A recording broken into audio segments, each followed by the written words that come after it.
स्वागत दोस्तों, आपका चैनल के सामने मोदी हमारे चैनल के सबसे पहले सबसे बड़ी आपको बताएंगे। दोस्तों एक बार फिर से देश भर के अंदर बहस छेड़ने की कोशिश की जा रही है कि क्या राहुल गांधी की जगह पर प्रियंका गांधी को बनाना चाहिए नेता विपक्ष। दोस्तों बताएंगे कैसे बीजेपी सरकार के मंत्री के द्वारा फिर से एक दिया गया है ऐसा बयान दोस्तों जिस पर चल रही है चर्चा। बताएंगे डिटेल में क्या है पूरी अपडेट दोस्तों, इसी के साथ में चलेंगे एक और बड़ी खबर की तरफ जहां पर इंडिया गठबंधन की पार्टी और बीजेपी के कार्यकर्ताओं के बीच में जोरदार तरीके की हुई है झड़प। दोस्तों 20 से ज्यादा लोगों के जख्मी होने की आ रही है बड़ी अपडेट। बताएंगे कौन से राज्य से है ये बड़ी अपडेट दोस्तों, इसी के साथ में एलपीजी का मतलब समझा रहे हैं अखिलेश यादव। बताएंगे क्या कुछ कहते हैं वो और एक करके चलेंगे आज की सारी बड़ी अपडेट तरफ। चुनाव से जुड़ी पल की पूरी अपडेट आप तक पहुंचाएंगे दोस्तों, लेकिन उससे पहले अगर आप भी मानते हैं कि देश बदलाव चाहता है और अब नेता विपक्ष को बदलने नहीं बल्कि प्रधानमंत्री को बदलने का टाइम आ चुका है तो इस वीडियो को लाइक करके लाल बटन दबाकर चैनल को सब्सक्राइब करके बेल आइकन दबाकर कमेंट बॉक्स में अपनी राय जरूर लिखकर बताकर चलते हैं। सबसे पहले सबसे बड़ी ब्रेकिंग न्यूज अपडेट की तरफ दोस्तों, जहां पर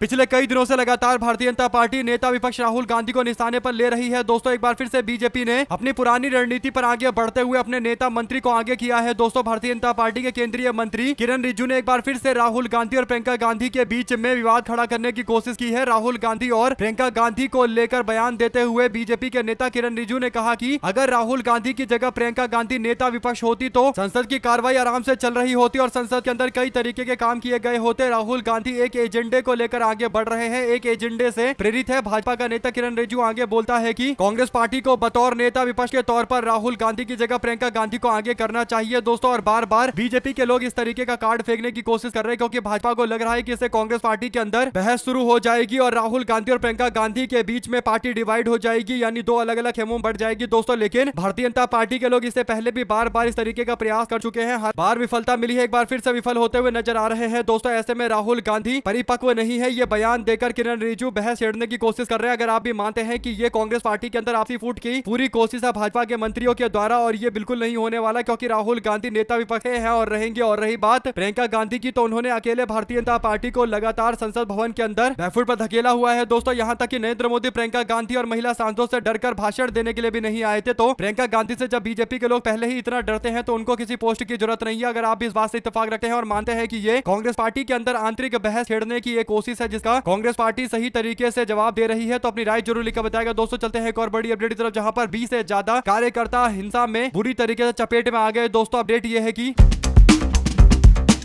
पश्चिम बंगाल के विधानसभा के चुनाव हो रहे हैं। दोस्तों ऐसे में आज रामनवमी कई जगह मनाया गया और ऐसे में पश्चिम बंगाल के अंदर रामनवमी के मौके पर अलग अलग इलाकों के अंदर रैलियां निकाली गई। दोस्तों शोभा यात्रा निकाली गई और कई जगह शोभा यात्रा के दौरान टीएमसी और बीजेपी कार्यकर्ता आपस में भिड़ गए। दरअसल ये अपडेट दक्षिण 24 परगना के इलाके से जुड़ी हुई है दोस्तों, जहां पर 20 से ज्यादा लोग जख्मी हो गए, 8 लोगों को हिरासत में लिया गया। ये घटना बासंती विधानसभा क्षेत्र को लेकर हुई। दोस्तों 29 अप्रैल को दूसरे और अंतिम चरण में मतदान होना है। चुनाव आयोग ने बताया कि पिछले एक महीने में 4 राज्यों और एक केंद्र शासित प्रदेश में मतदाताओं को लुभाने की कोशिश हो रही है। दौरान चुनाव आयोग ने 17 करोड़ रुपए कैश भी बरामद किए हैं। दोस्तों यानी चुनाव में जमकर पैसे खपाए जा रहे हैं और बल का भी उपयोग किया जा रहा है। ऐसे में दोस्तों इस तरीके के घमासान अलग अलग क्षेत्रों से देखने को मिल रहे हैं। रामनवमी के मौके पर भी हिंसा देखने को मिली तो भाजपा के कार्यकर्ता और टीएमसी के कार्यकर्ता चुनाव प्रचार में भी आपस में आकर भिड़ रहे हैं। आप लोग इस पूरे मामले अपनी राय जरूर लिखकर बताएगा। अगर आप भी मानते हैं कि बंगाल में एक बार फिर से इस तरीके के बवाल से पता चलता है कि विधानसभा चुनाव हो या लोकसभा चुनाव हो, बंगाल के अंदर चुनाव शांतिपूर्ण तरीके से नहीं होते, अशांति फैलती ही फैलती है। दोस्तों एक बार फिर से हिंसा, झड़प, आपस में मारपीट, इस तरीके का माहौल देखने को मिल रहा है। आप लोग इस पूरे कांड पर किसको दोषी मानते हैं कमेंट बॉक्स में अपनी राय जरूर लिखकर बताएगा। दोस्तों साथ साथ अखिलेश यादव ने उत्तर प्रदेश के विधानसभा चुनाव को लेकर एलपीजी का फॉर्मूला दिया है। अखिलेश यादव ने कहा कि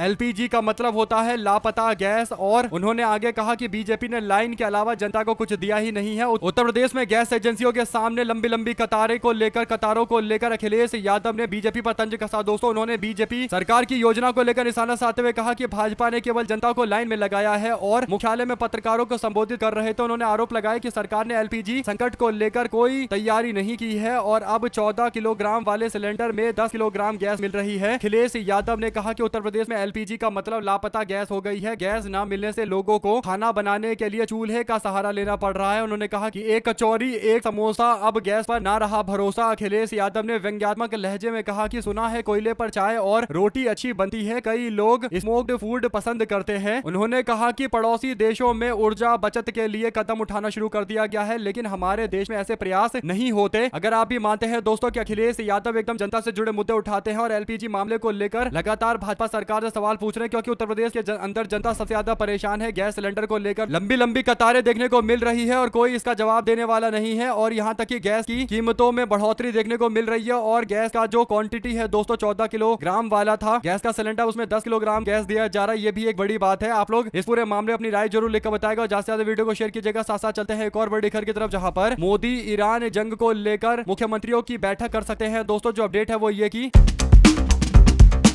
भाजपा की केंद्र सरकार ने फैसला लिया है कि 27 मार्च को वीडियो कॉन्फ्रेंसिंग के जरिए अलग अलग राज्यों के मुख्यमंत्रियों से बात करेंगे। इसमें ईरान जंग के दौरान बिगड़े हालात पर चर्चा संभव है। चुनावी राज्य में सीएम इसमें शामिल नहीं होंगे। नरेंद्र मोदी ने 24 मार्च को राज्यसभा में कहा कि ईरानी जंग को लेकर हम लोग गंभीर है और नरेंद्र मोदी सरकार दावा करती है कि कोरोना काल में जिस तरीके से तैयारी की गई थी उसी तरीके की तैयारी इस मामले को लेकर भी की जा रही है। केंद्र और राज्य सरकार को मिलकर काम करना होगा। सरकार ने आज देश में पेट्रोल, डीजल और गैस की कमी की खबर को खारिज कर दिया। दोस्तों पेट्रोलियम और प्राकृतिक गैस मंत्रालय ने कहा कि दुनिया में कुछ भी हो जाए भारत के पास 8 दिन का पेट्रोल डीजल बचा हुआ है। सरकार ने सोशल मीडिया पर चल रही किल्लत की खबरों को प्रोपेगेंडा बताया, जबकि भाजपा सरकार के लोग कई तरीके के आदेश पारित कर रहे हैं। दोस्तों कभी कह रहे हैं कि गैस पैनिक में बुकिंग मत कराइए, यानी जल्दी जल्दी बुकिंग मत कराइए, और कुछ लोग बोल रहे हैं कि हाँ पाइप से आने वाले खाने बनाने वाले गैस की उपलब्धता है वहां से पाइप वाला गैस इस्तेमाल होना चाहिए, और भी अलग अलग तरीके के दावे चल रहे हैं। दोस्तों आप लोग अपनी राय जरूर लिखकर बताएगा। साथ साथ चलते हैं एक और बड़ी अपडेट की तरफ, जिसमें खड़गे का किरण रिजिजू को पत्र, महिला आरक्षण पर सरकार की जल्दबाजी पर उठाया सवाल और चुनाव के बाद सर्वदलीय बैठक बुलाने की मांग की गई है। दोस्तों दरअसल अपडेट यह है कि कांग्रेस के अध्यक्ष मल्लिकार्जुन खड़गे ने गुरुवार को केंद्रीय मंत्री किरण रिजिजू को पत्र लिखकर महिला आरक्षण अधिनियम में संशोधन के विषय पर मोदी सरकार की जल्दबाजी को लेकर सवाल खड़ा किया। उन्होंने कहा कि इस विषय पर चुनाव के बाद सर्वदलीय बैठक बुलाने का हम आग्रह करते हैं। खड़गे ने कहा कि जब राजनीतिक दल चुनाव में व्यस्त है तब फिर वह बहुत जल्दी क्यों नजर आ रहे हैं, यानी भाजपा की सरकार इतनी जल्दबाजी में क्यों नजर आ रही है। भाजपा की सरकार 2029 में लोकसभा चुनाव के दौरान महिला आरक्षण लागू करना चाहती है दोस्तों, और सीटों की संख्या बढ़ाकर महिलाओं को तकरीबन 30% के आसपास रिजर्वेशन देने की बातचीत चल रही है। ऐसे में अगर ये सब होता है तो इसे देश की राजनीति पूरी तरीके से बदल जाएगी। दोस्तों हर पार्टी को कम से कम 30% अपने महिला नेताओं को ढूंढना पड़ेगा और उस हिसाब से टिकट देकर मैदान में उतारना पड़ेगा, तो एक अलग तरीके का समीकरण देखने को मिलेगा दोस्तों। और इसमें जल्दबाजी बीजेपी की सरकार कर रही है। इसी पर कांग्रेस ने नाराजगी जताते हुए कहा कि चुनाव खत्म होने दीजिए, उसके बाद बैठकर आपस में तय करेंगे। इतनी जल्दबाजी क्यों है, क्यों सर्वदलीय बैठक बैक टू बैक बुलाई जा रही है इस मामले को लेकर, इस पर तो हम इत्मीनान से चर्चा करेंगे, लेकिन चुनाव खत्म होने दीजिए। अभी सारी पार्टी बिजी चल रही है। साथ साथ दोस्तों